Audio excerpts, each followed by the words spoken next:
Cris, você tem experiência com masculino também, né? Apesar de você ter um pouco mais de experiência com feminino. Você vê muita diferença na hora de aplicar o seu conhecimento, na hora de executar o seu trabalho, tanto para o masculino quanto para o feminino? Você acha que tem muita diferença ou isso é um mito que se construiu? Eu acho que é um grande mito que se construiu. Claro que existem algumas particularidades, né? Então, por exemplo, uma mulher não vai ser tão veloz quanto um homem, se colocar um contra o outro, né? Então, se você pegar, por exemplo, nas provas de atletismo, os recordes mundiais dos homens sempre são alguns segundos menores do que das mulheres, mas proporcionalmente isso se aplica, né? Então, mesmo a mulher não sendo tão veloz quanto o homem, entre elas essa velocidade acaba sendo real. Então, acho que existe um grande mito aí e, na verdade, um grande preconceito, né? Acho que a forma com a qual a sociedade enxerga a mulher afeta muito dos treinadores e dos trabalhos no feminino. Então, trabalhando aí há muito tempo com o feminino, né? Às vezes as mulheres são tratadas de uma maneira e no dia a dia você percebe o quanto que elas são, às vezes, até mais engajadas, corajosas, lutadoras do que muitos homens, né? Enfim, então eu acho que o jogo pode ter algumas particularidades, mas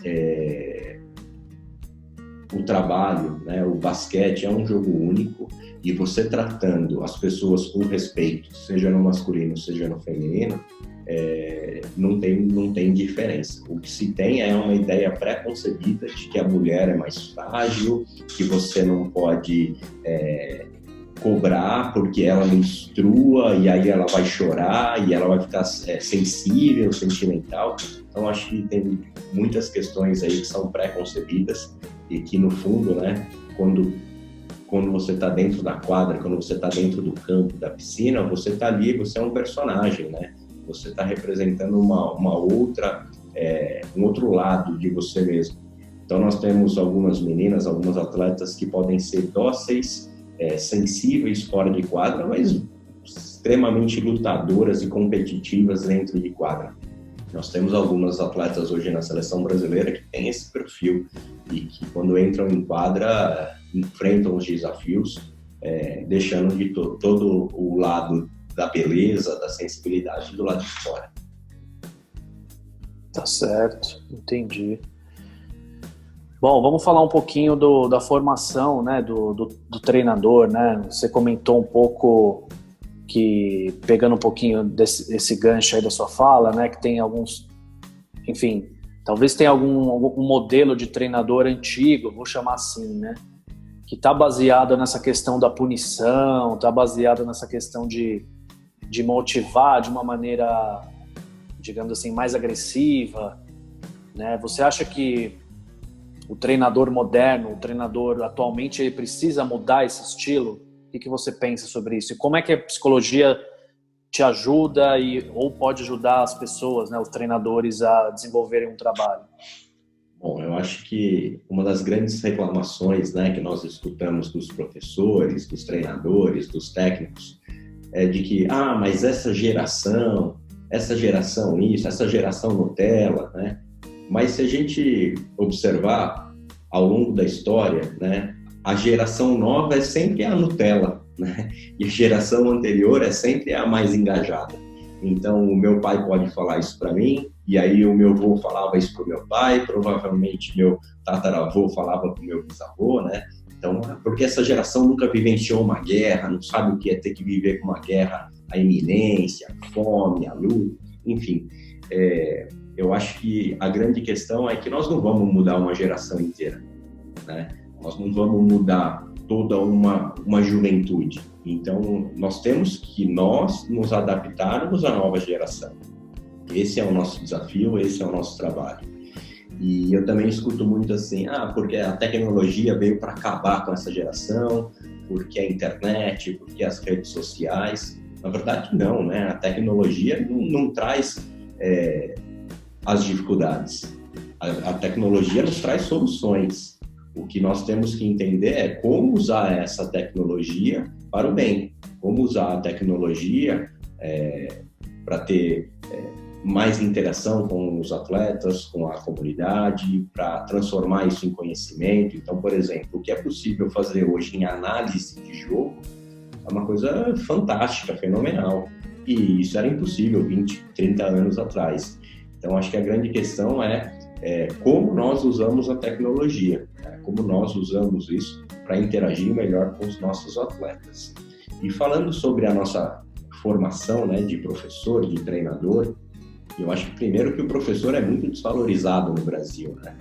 Então, uma profissão tão importante e é tão desvalorizado, imagina o treinador, né, que ainda está uma classe abaixo do professor.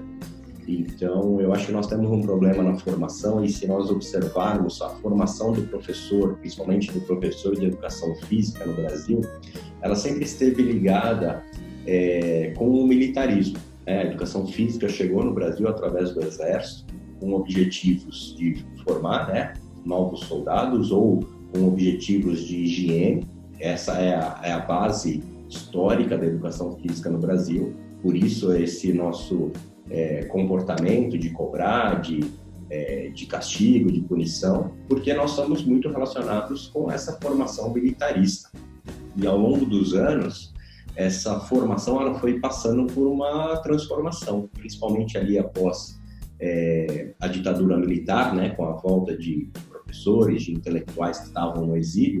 Essa balança pendeu completamente para o outro lado, passando por abordagens mais críticas. Então, a gente tem aí na formação da educação física, abordagem crítica superadora, abordagem crítica emancipatória. Enfim, a gente saiu de um extremo e foi para o outro, né? A gente saiu da extrema direita para ir para a extrema esquerda. E hoje, o que nós vemos é uma crise nas universidades, nos centros de formação de professor, principalmente de educação física, essa disputa ideológica. E muitas vezes os nossos alunos saem da graduação, eles não saem sabendo o que tem que ser feito numa sala de aula, numa quadra, numa escola, numa prefeitura, num clube. Mas eles sabem o que não pode ser feito, né? Então a gente tem um discurso combativo contra algumas coisas, mas a gente ainda não chegou no ponto de entender como que tem que ser feito. Então, nós temos aí um problema grande nas graduações de educação física e esporte do país, e enquanto isso não for resolvido, nós vamos ter problemas na formação de alunos e atletas.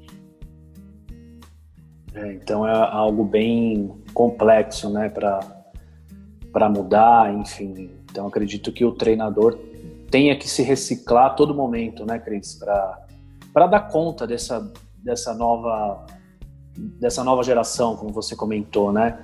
Eu creio também que a nova geração ela é um pouco mais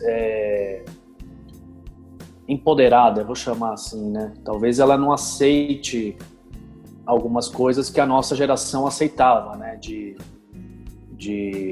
No sentido de ser maltratado em alguns aspectos, né? Eu acho que é uma geração que consegue, de repente, parar para pensar e falar, isso aqui tá errado, eu vou tomar uma atitude diferente, né? Por um lado, isso é importante também, isso é bom, né? Sim, acho que faz parte da evolução. E eu lembro muito bem, quando eu era criança, adolescente, e jogava qualquer esporte, a grande fonte de motivação era você ser desafiado, né? Então, os professores, os treinadores te desafiavam a todo momento, e de uma forma, às vezes, até exagerada, né? E essas formas usadas 30 anos atrás, elas não são aceitas hoje. Hoje, até por um comitê de ética, algumas dessas atitudes punitivas, elas são inconcebíveis hoje em dia. Então, eu acho que faz parte da evolução, e eu acho que seja muito bom que esse processo esteja acontecendo. E por isso, né, juntando esses aspectos e os aspectos da nossa formação que é falha, por isso que é importante o professor sempre buscar novos conhecimentos, né? Então, hoje, por mais que um treinador de basquete entenda tudo sobre parte física, sobre regras, sobre parte técnica, sobre parte tática, ele pode ter muita dificuldade, porque ele pode conhecer demais sobre o assunto, mas vai ter muita dificuldade de passar isso para os seus alunos, para os seus atletas. Ou seja, ele vai ensinar, mas os alunos não vão aprender. Então, eu acho que qualquer professor hoje, se não se debruçar na didática, se não se debruçar na metodologia, se não se debruçar na psicologia, na metodologia, não vai conseguir ter sucesso, não vai conseguir ter êxito, porque não adianta mais você ter um conhecimento específico da sua modalidade, mas não conseguir transmitir isso para os seus alunos, para os seus atletas. Perfeito, Cris. E você, no começo, você comentou, você fez mestrado em análise do comportamento, certo? Sim. E curiosidade, por que isso foi importante para a sua carreira? Por que você decidiu estudar psicologia? O que isso hoje, na prática, te ajuda no dia a dia do seu trabalho? Bom, eu não sei se eu vou encontrar a palavra ideal, mas não é que foi importante, né? Foi um divisor de águas, não só na minha carreira, mas como na minha vida. Foi algo muito mais do que importante. Eu não conseguiria ter conquistado ou, né, atingido alguns dos meus objetivos sem o mestrado. Especificamente, eu acho que eu acertei, né, em fazer em análise do comportamento. E eu decidi porque eu era um bom jogador, né, tinha um conhecimento legal do jogo de basquete. Fiz a faculdade de educação física justamente para ser treinador de basquete. Estudava muito, regra, parte tática, parte técnica. E quanto mais eu conhecia de basquete, mesmo assim eu não estava conseguindo os resultados esperados. Chegava na quadra, eu brigava com os alunos, brigava com o árbitro, brigava com os pais. Né? O modelo que eu estava reproduzindo era um modelo que não cabia mais naquele momento da história dos alunos, dos atletas. Então eu estava tendo muitas frustrações e não estava conseguindo transformar o meu conhecimento prático de basquete em resultado. E aí quando eu comecei a estudar, aí começou uma fase nova na minha carreira e de lá para cá, graças a Deus, só melhorou, só evoluiu, por conta de trazer para dentro da quadra alguns conceitos da psicologia, né? Não só nas relações. Então, melhorou muito a minha relação com as atletas, com a comissão técnica, mas principalmente trazendo alguns conceitos para a prática mesmo, né? Usar conceitos da psicologia comportamental para ensinar, para treinar, para preparar para o jogo. Então, por exemplo, você sabe até melhor que eu, né? Alguns conceitos como contingência de reforços, né? Se você não estuda e não entende isso, você provavelmente vai fazer muita coisa inadequada dentro da sua prática como professor, como treinador. Esquemas de reforçamento, né? A proporção de um esquema de reforçamento para um comportamento desejado ser ali, aumentar a probabilidade de que ele aconteça novamente. Então, alguns conceitos que a análise do comportamento especificamente traz, facilita muito no treinamento, né? Discriminação, né? Discriminação de estímulos. Então, acho que isso é muito importante dentro do esporte. E claro que aqui vai ser muito difícil para a gente ensinar para todo mundo, né? Mas para quem é da psicologia e está ouvindo, vai conseguir fazer essas relações. Para os treinadores, talvez, se debruçar um pouco em cima disso. Mas a gente escuta muito falar, por exemplo, de que treino é treino, jogo é jogo. Ué, se treino é treino e jogo é jogo, então não tem por que treinar, né? Se nós vamos fazer no treino algo que não vai servir no jogo, então nós estamos perdendo tempo. Mas se a gente consegue trazer para dentro do treinamento conceitos de discriminação e de generalização, são conceitos muito importantes dentro da análise do comportamento, você consegue trazer alguns conceitos para o treinamento que vão ser utilizados no jogo. Então, você prepara realmente o aluno, o atleta, para uma situação real, né? Então, tem alguns experimentos dentro da análise do comportamento em que um indivíduo, por exemplo, recebe um reforço se ele encostar ou num estímulo quadrado vermelho, né? E não num triângulo amarelo. E depois você consegue fazer uma discriminação, uma generalização em cima ou da cor, ou da forma, né? Ou da textura, enfim. Então, se é possível nós termos essas discriminações e depois generalizações, nós podemos levar isso para dentro da quadra, por exemplo, no basquete. Ou você está atacando ou você está defendendo. Mas dentro da defesa e dentro do ataque, existe diferentes momentos. No ataque, você tem o contra-ataque, você tem a transição ofensiva, você tem o jogo armado, enfim, você tem diferentes possibilidades. Então, quando que eu devo arremessar, quando que eu devo passar? E hoje é uma das coisas mais importantes no qualquer esporte, é a tomada de decisão. Esses dias a gente tem uma entrevista do treinador de futebol do Corinthians falando isso, né? Que o Corinthians não estava jogando muito bem, porque os atletas não estão tomando as decisões corretas no jogo.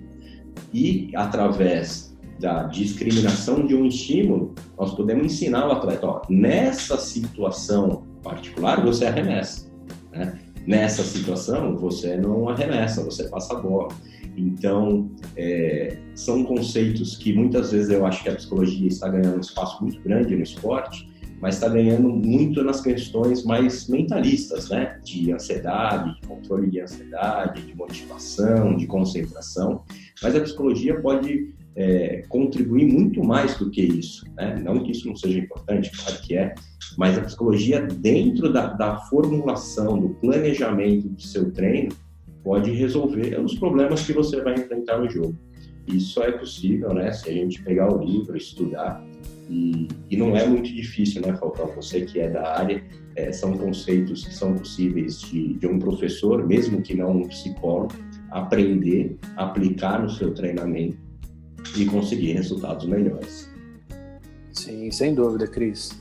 Eu acho que, além disso, o principal é o treinador ou os professores estarem abertos para o conhecimento, né? Deixar um pouco o preconceito de lado. Eu ainda sinto que muitos treinadores têm um pouco de preconceito com relação à psicologia, né? Com relação ao trabalho do psicólogo do esporte dentro do esporte, enfim, né? E a gente está aí para ajudar, para somar, para fazer juntos. Você tocou num ponto importante, Cris, que eu queria fazer um gancho aí com a próxima pergunta, né? Com relação, enfim, tem todas essas questões dos ensinamentos, né? Que a psicologia pode trazer e tal. Ao mesmo tempo que a gente percebe que os atletas estão mais empoderados, eu também percebo que eles estão sofrendo mais do que as gerações anteriores, né? Talvez por falarem, talvez por questões da nossa sociedade hoje em dia. E como é que você enxerga isso? Como é que você, treinador, observa isso? Como é que, para você, isso se dá no dia a dia de trabalho?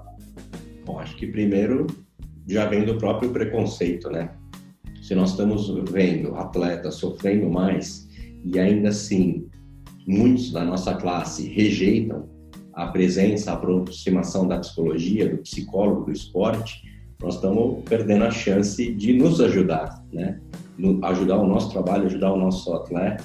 Então, eu acho que é um caminho irreversível. Eu sempre falo nas palestras que eu tive a oportunidade de dar, né, que 10, 15 anos atrás, poucas equipes tinham um preparador físico na equipe.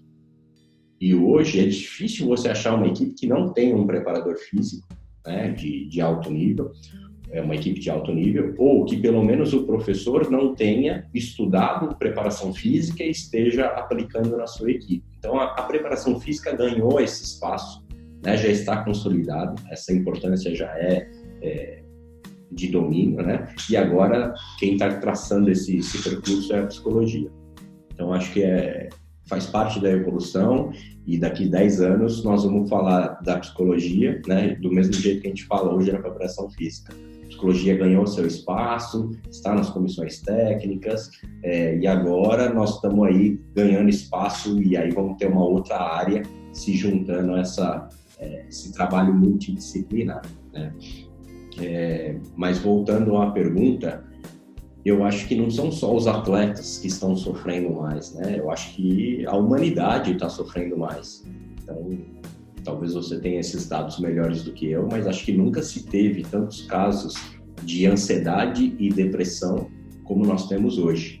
né? E os atletas são atletas num período do dia, mas eles são seres humanos o dia inteiro, então eles não conseguem fugir das pandemias. E eu acho que nós estamos aqui num momento de pandemia de coronavírus, mas na verdade nós já estamos sofrendo uma pandemia de crises de ansiedade, de depressão há alguns anos, né? E isso só tem aumentado, e agora com a pandemia do coronavírus isso só está exacerbado, né?